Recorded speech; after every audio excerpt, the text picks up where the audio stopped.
What's up, Sparks? My name is Chris, and this is Sparkplug TV. Hey, by the way, before we cut to the title card, have you picked up your Sparkplug TV t-shirt yet? You haven't? Well, lucky for you, there's a link in the description below for one of these awesome t-shirts, as well as some other really cute SPTV merch.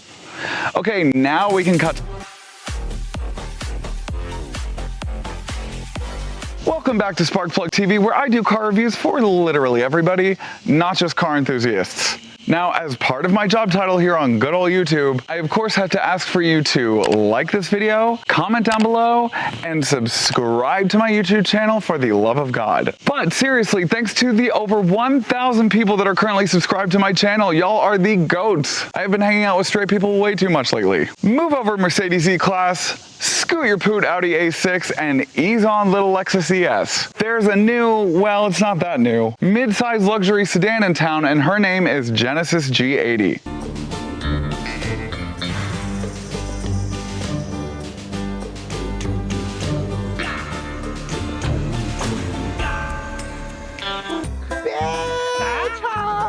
I got this 2022 Genesis G80 thanks to Genesis of Cary. Genesis of Cary is part of the Johnson Automotive Group and is the Triangle's premier Genesis dealership. With world-class service, an exceptional sales team, and an overall experience befitting of these luxury machines, Genesis of Cary will put you in the exact model you're looking for, with a new location in Durham coming soon. So y'all, I am genuinely shocked at how far Genesis has come as a luxury brand. The G80 originally came out for the 2017 model year, and it wasn't much to shake a stick at. Yeah, sure, I mean, it had all of the findings of a luxury vehicle, but it just didn't quite have that luxury panache that customers were looking for. Now, look at this thing. Look at it! Look at it! Look at it! I want all of you to look at it! The 2022 Genesis G80 starts at a reasonable $49,000 and can be optioned up into the new 2022 Sport Prestige model for close to $71,000. This is the 2.5T advanced trim level coming in around $53,000. The G80 has two powertrains, the 2.5-liter turbocharged inline 4-cylinder engine and the 3.5-liter twin-turbo V6. The V6 comes standard with the all-wheel drive, but you can choose rear-wheel drive or all-wheel drive for the inline 4. Both models come standard with an 8-speed automatic transmission. This model comes with the rear-wheel drive 2.5-liter turbocharged inline 4 that outputs 300 horsepower and 311 pound-feet of torque, and can get up to 60 miles an hour in 5.7 seconds with a top speed of 155 miles per hour. Okay, so in 2021, the G80 got a complete design overhaul inside and out. I personally love the way that the front end looks now. I think it's elegant looking with a touch of aggression, but not too much aggression. The grille itself is giving luxurious chain link fence, whatever that means. But anyways, I also really love the way that they designed the lines on the extremely long hood. The Genesis logo creates its own set of dual lines, almost as if it flows down the hood, creating them. The lines towards the side of the hood tell a story too, all their own, as they give way to shape these gorgeous quad LED daytime running lights with the quad LED headlamps. The only dislike I have is I wish they would have integrated the adaptive cruise control sensor just a little bit better, because it's pretty obvious to me, but overall, it's definitely contender in the looks department. I mean, God, this thing is just, it's so pretty. It's like a jewel.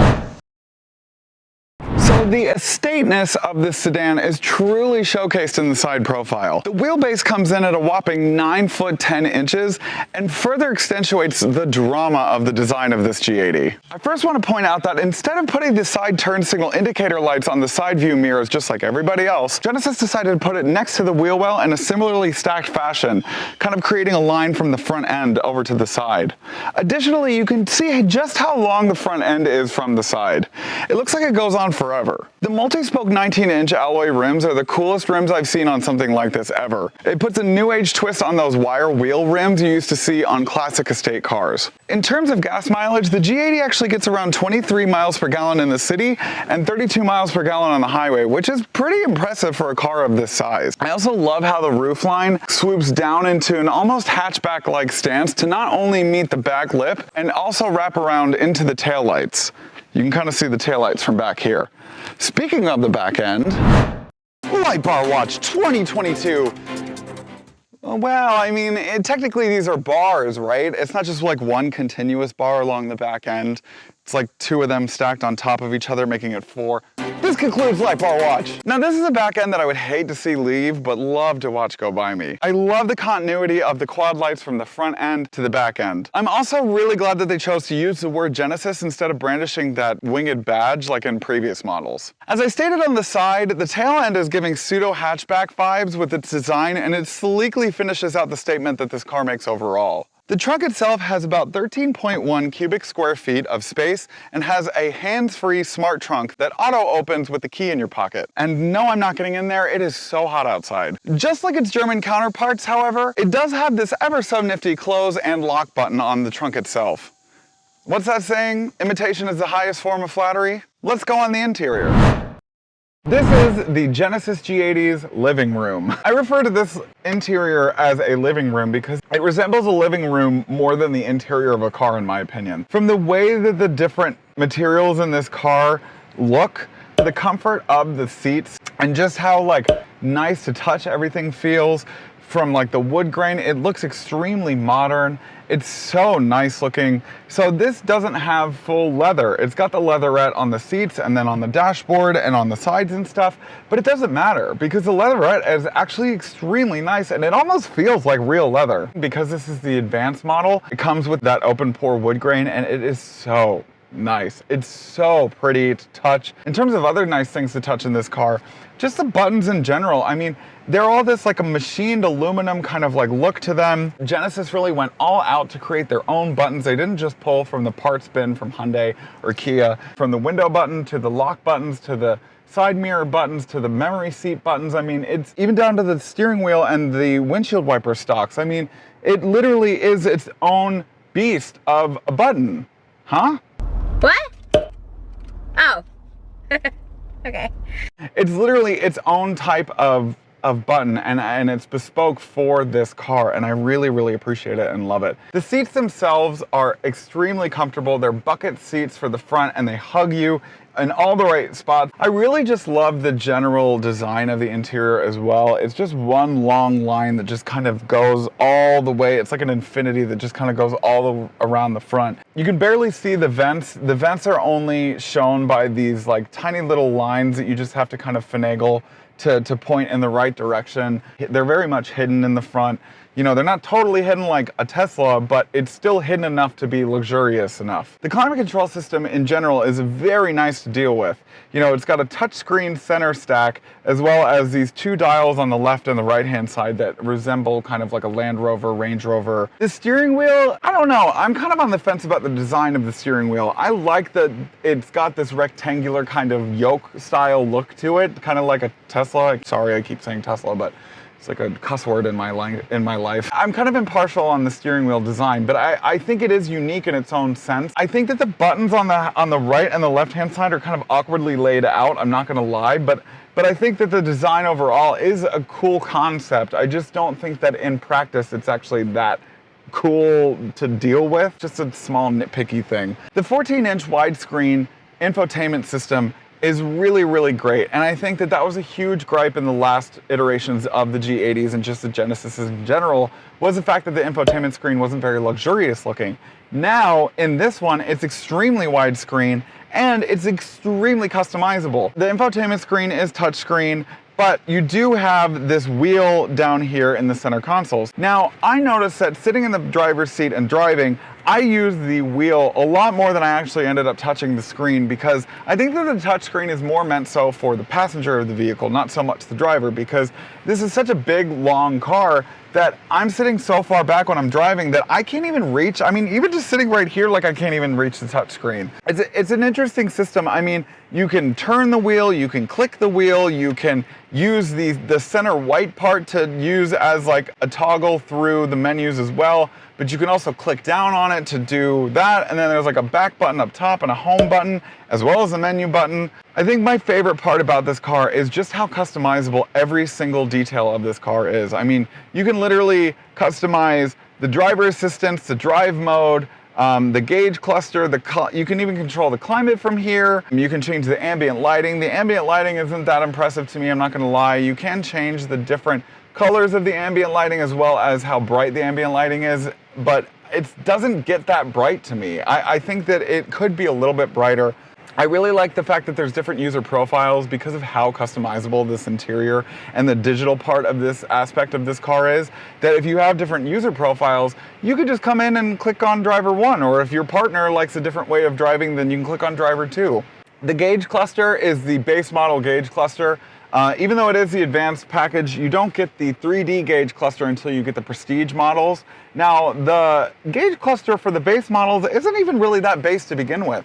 I mean, I know in the IS video I complained about the analog aspect of it, but that was just because it didn't also feature what I wanted, which was like partially digital and partially analog. And that's what this has. Being that this is a Genesis or a Hyundai, of course it comes with automatic headlights, automatic high beams, rain sense windshield wipers, comes with adaptive cruise control, lane follow assist, lane keep assist, blind spot monitoring. I mean, it comes standard with everything. Now that I've talked about the interior, let's take this out for a spin. Let's go. Okie dokie. I am so hot and exhausted. Let me tell you something. So I've got it in sport mode, and I'm gonna try to use the paddle shifters as much as possible. And we are gonna squirm around this corner. Whoop! Did you hear that tire squeal? I can say off the bat that the suspension is so superbly tuned. It's almost better than my mom's Mercedes. I mean, my mom has a 2018 GLE. It like eats up bumps and road. Whatever obstacle gets in the way of the G80, you can't even feel it. And it's incredibly impressive. Now, this does not have adaptive dampers. The Sport Prestige package does come with the adaptive dampers. But even though this doesn't have the adaptive dampers, it still handles pretty well. I mean, you can definitely feel the fact that it is a bit of a boatier kind of feel to the suspension.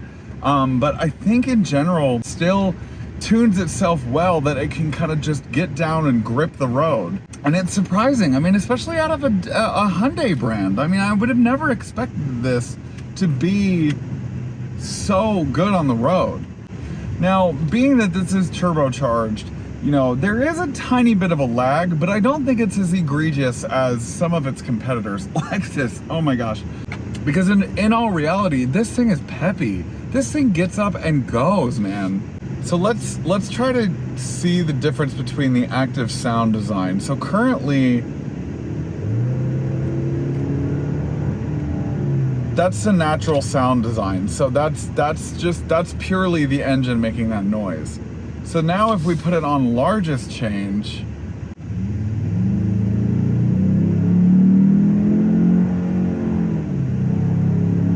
it adds this like excessive rumble that is not realistic. It adds this kind of like grumble that like a V8 would have or something. It's kind of funny, kind of gimmicky, honestly. It's a cool party trick, I guess. This is really fun to drive. Even though this thing is 10 feet long, it doesn't feel like it's that big. The transmission is incredibly responsive, especially with the paddle shifters. I mean, the millisecond that you click that upshift, it shifts up. It doesn't take a second to think about it, it just does it. Additionally, it smoothly shifts when it needs to. The computer system that this is tied to with the transmission is superb. It absolutely does an incredible job, especially in sport mode. All right, so now I'm about to hit my famous curve that I'm always hitting. Wow, wow, that's impressive. Wow, that's fun. Again, a little bit of a boaty feeling, but it's not that bad. There was no over or understeer. The tires weren't squealing. That was a pretty hefty turn too. And there's something about driving this too that it just feels right. I mean, it feels special. It feels like you're in an estate car. It feels like people should be looking at you, kind of thing. I don't mean to be kind of like vain in that sense, but that's what this car kind of gives off. Yeah, wow. I feel like every video I have like a theme or a word that I use a lot to kind of describe the overall nature of the car itself. And I think for this one, I mean, consider me surprised. I have been pleasantly surprised throughout the whole entirety of this review. I mean, looking at these cars for like in the car magazines that I read and like the articles that I read online and stuff, like I knew that this car was going to be something special, and I knew that the way that they revamped everything about these Genesises from now on were going to be pretty competitive, you know, up against the Germans and the Japanese of the land. But boy, did I not realize how well this thing does luxury. Yeah, I love it. I love it so much. So, you know, obviously the pros outweigh the cons in this case. So I'm going to just kind of rapid fire them. The engine, the handling, the transmission, the layout of all the buttons, the infotainment screen, the gauge cluster, the way that the buttons are designed specifically for Genesis, the material quality. That's about it. I mean, it's the whole car, the car in general. I mean, the interior design, the exterior design. I mean, it's a lovely, beautiful car. It's so well thought out, and you can tell that they really put a lot of thought into this car. Cons? What cons? I mean, the Lexicon sound system, maybe. Maybe another con would be the manual sunshades for the passengers in the back, but I don't think that's really that big of a deal, right? I mean, man, I really don't have anything else to say about this car. It's a yes from me, fam. I absolutely love this car. And if I could afford a second car, I would totally buy this thing. So anyways, that's it for me today. I'm gonna go cool off and get the sweat off of this t-shirt that I've been sweating in this whole time. And maybe take a nap. Oh. All right, that's it for me, Sparks. Till next time, bye. Hey, Sparks. Thanks for watching today's video. If you want more Sparkplug TV content, click right here. Right here. You got two options. Choose one, or both.